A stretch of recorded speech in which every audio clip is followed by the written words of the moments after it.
Parmelee Farm Sugarhouse is an all-volunteer operation. It started 5 years ago when we decided that Killingworth needed a nice sugar house. Part of our mission at Parmelee Farm is education. So we figured that this would be a way to teach people of the area how to make maple syrup. Have some of the syrup to sell, and all the proceeds go back into the improvements and enhancements at the farm. So how many volunteers does it take to keep an operation like this running? Well, we have an email list of 100 volunteers. We have a core group of probably 20 that show up on a regular basis. Yep. And we have a center core of about 5 that are here every day. All right. And how much maple syrup are you able to make each season or average? Yeah. Well, it depends on the weather. Yep. And the weather hasn't been too great cooperating with us the last couple of years. But 3 years ago, we made 52 gallons of syrup. Last year, we made 20. This year, looks like we're going to have about 33. The ideal situation for collecting sap is you have to have cold nights and warm days. So an ideal range would normally be 28 to 40. So 28 at night, 40 during the day, in order for the sap to run. So our volunteers show up. People grab a bucket, go up the trail that goes up towards the middle school or over towards the house. We put a funnel in the top. You go to the bucket, you empty the bucket, and you empty it in there. It comes back, and we pump it into our cold storage, which is around the corner. So normally there are 6 of these 60-gallon drums that are stored in this cooler. When it's really, when we have a snowstorm, we would put the barrels in here, and we'd pack snow around them to keep everything cold. So what happens, once it's in here, we have a pump that pumps it up over here into the interior of the sugar house, pumps it up, goes into that storage tank that's inside. That's called the head tank, and that holds all the sap while it's feeding the evaporator. Over here, we have our vacuum system, and we have 4 lines. When the sap is flowing, you would see it all going through these tubings. So we have a pump that is pulling that sap out of the tree. We built this so that we could collect. So basically it comes out of the tree. We have 74 taps on the lines.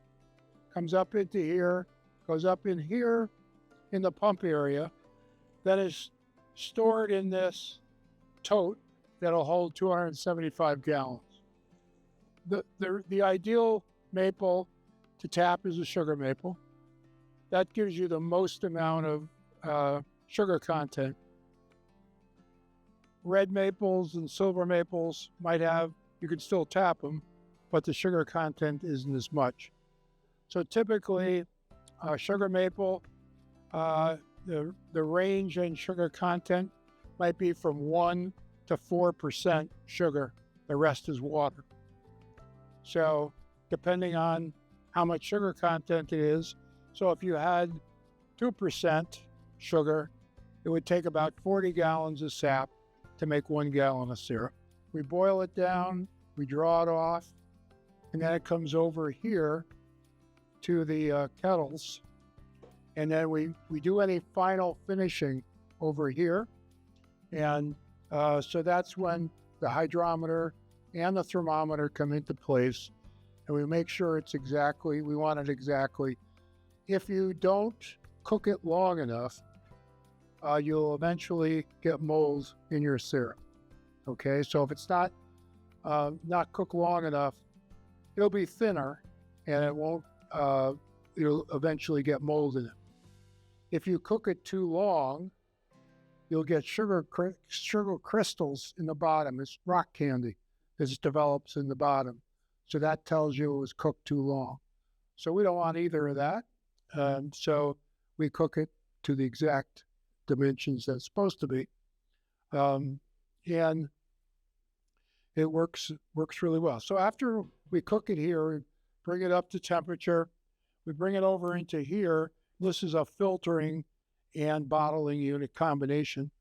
We use paper pre-filters with Orlon final filter. In the process of making syrup, minerals are in that syrup sap.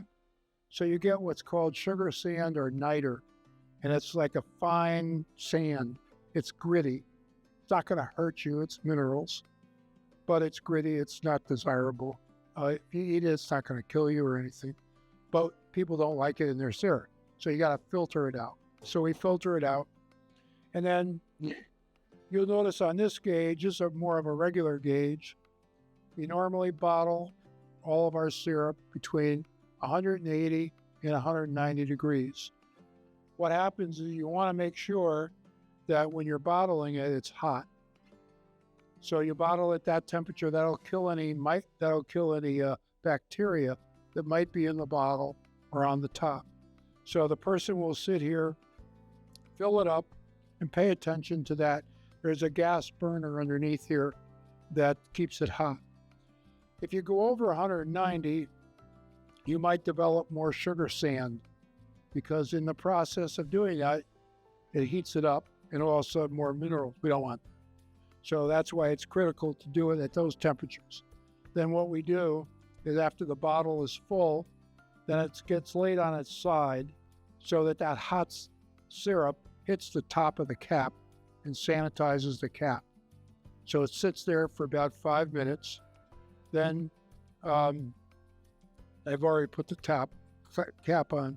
Somebody puts on the front label, gives it to the next person, put the back label on, and then the next person will put the grading on. So we have 4 different grades of syrup. We have only produced amber, rich taste, and dark with robust taste. Those are the 2 that we generally produce. At the end of the season, you can frequently get this very dark or strong. A lot of people use this for baking. This is what's used for pancakes and ice cream and whatever else you. The golden light tends to be at the beginning of the season. The length of the color that develops is the amount of time it caramelizes when you're cooking it. And so it varies, but those are the 2 that we have.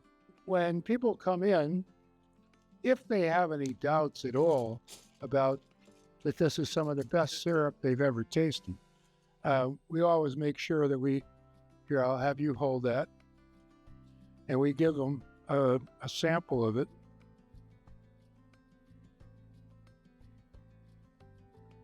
And so you get to sample it. And we find that it has a rich taste and kind of a buttery taste sometimes. It'll vary from batch to batch. This is our 3rd batch of the season. And that's fantastic. Isn't that good? And then on Saturday at 10 o'clock, we open up, we sell the syrup. And usually, for every year that we've been here, we frequently sell out on Saturdays. All the proceeds from our sales, or as we say, donations, go back into the farm, goes back into buying bottles and supplies and labels to support the program. But any of the excess that, seeing we're all volunteers, goes back into improvements here at Parmelee.